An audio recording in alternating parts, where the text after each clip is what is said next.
I think a lot of people owe John Cena an apology, and the first one in line should be Triple H for pitching the idea to turn him heel. Sure, it might have looked good on paper, but the reality is simple. John Cena is a better babyface than he'll ever be a heel. Turning him heel during the retirement tour was a massive mistake. Say what you want about Vince McMahon, but he was absolutely right to keep John Cena as WWE's ultimate good guy all those years back from 2010 through 2020. Maybe a heel run could have worked a little bit better when he was younger and still a full-time wrestler, but even then, I doubt it would have been as effective as what he gave us as the face of the WWE.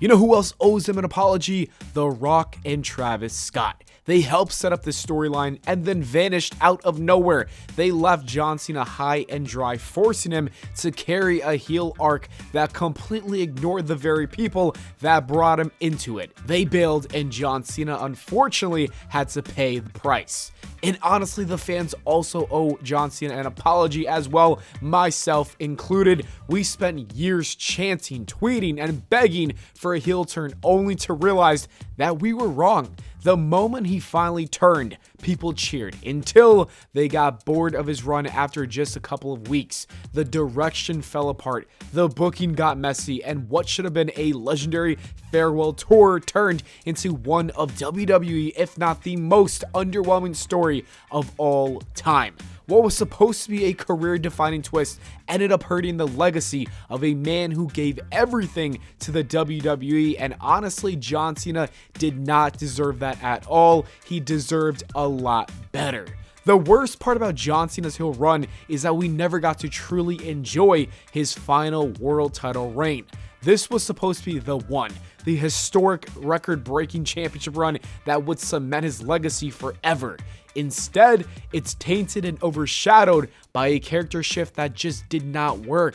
His matches with Cody Rhodes, at least the first one, Randy Orton, and CM Punk should have been all classic matches, but they all fell off. Look at the match with Cody Rhodes at WrestleMania 41. That was supposed to be a dream match, a passing of the torch on the grandest stage of them all. Instead, it ended up being one of the worst main events in WrestleMania history. It was a very weak story with a bizarre finish and no payoff at all. The Orton match was solid from bell to bell, but the ending absolutely sucked. And the same thing happened with the CM Punk match in Saudi Arabia.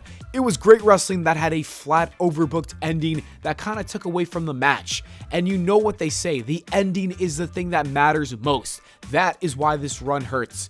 It should have been a celebration of everything that John Cena gave to WWE. By the end, I just wanted it to be over, and that's not how I should have felt about John Cena and his last run ever with that belt.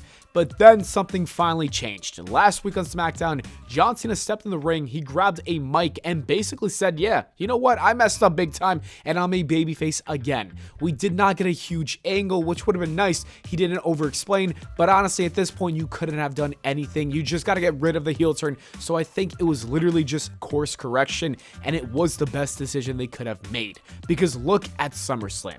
John Cena versus Cody Rhodes 2 was a masterpiece. It was an all-timer that we'll never forget. I would even say it was a 5-star match. I don't care if Dave doesn't give it that, I do. We can definitely call it his best match since AJ Styles back at the Royal Rumble in 2017. And it only happened because he went back to being who he truly is, which is the hero of WWE.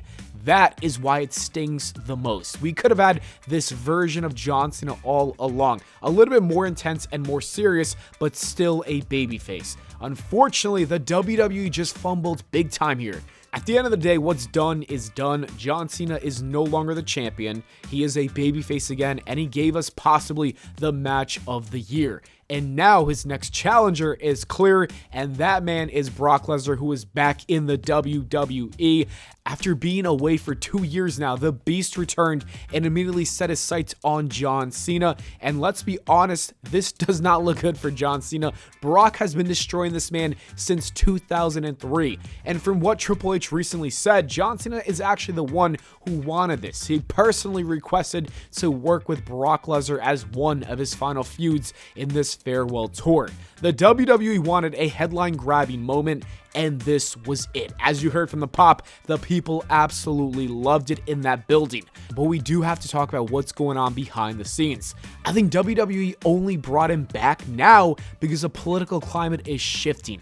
Brands like American Eagle are rejecting cancel culture, and WWE's leaning into that same energy. Just look at the tributes they did for Hulk Hogan, or even just days ago, they promoted Triple H's visit with President Trump. Whether you agree or not, that kind of move signals where the company is headed.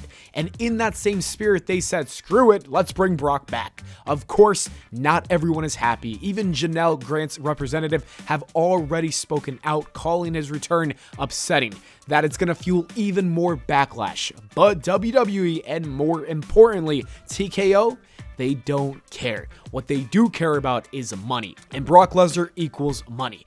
A John Cena and Brock Lesnar showdown in Paris is a big-time blockbuster box office main event, and that is the kind of match that sells out a stadium in minutes. Love it or hate it, it is happening. We are getting one more John Cena and Brock Lesnar fight. At the end of the day, it feels like John Cena's run is finally turning the corner. The momentum is building. We saw a glimpse of it in that instant classic with Cody Rhodes, and there's no doubt that his upcoming clash with Brock Lesnar will be another huge moment. And if the rumors are true, I think a dream match with Gunther could be next, even his last match ever.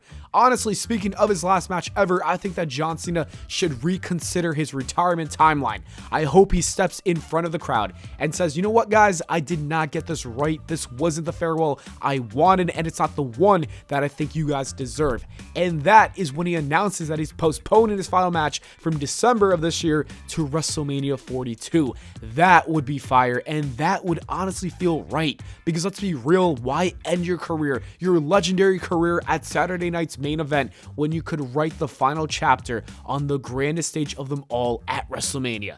John Cena deserves that, we deserve that, and he's got the chance to fix what went wrong, to give us a few more months of magic to make up for the last 4 that just didn't hit right. Will it happen? Probably not, but man, I really hope it does. Like I said though, I doubt that would happen. John Cena has been very adamant about keeping his word and retiring in December of 2025. Maybe he would rather do it in his hometown rather than WrestleMania. To be fair, it is his farewell tour. He should go out the way that he wants to go out and not what we think is best for him.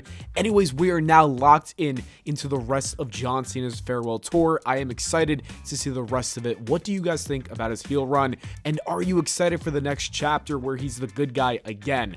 Also, how do you feel about Brock Lesnar and his return to WWE? Are you for it or are you against it? Let me know all of that in the comments below. Anyways, that is it for the video, guys. I hope y'all enjoyed. If you did, please leave a like and subscribe for more, and I'll see you all in the next video.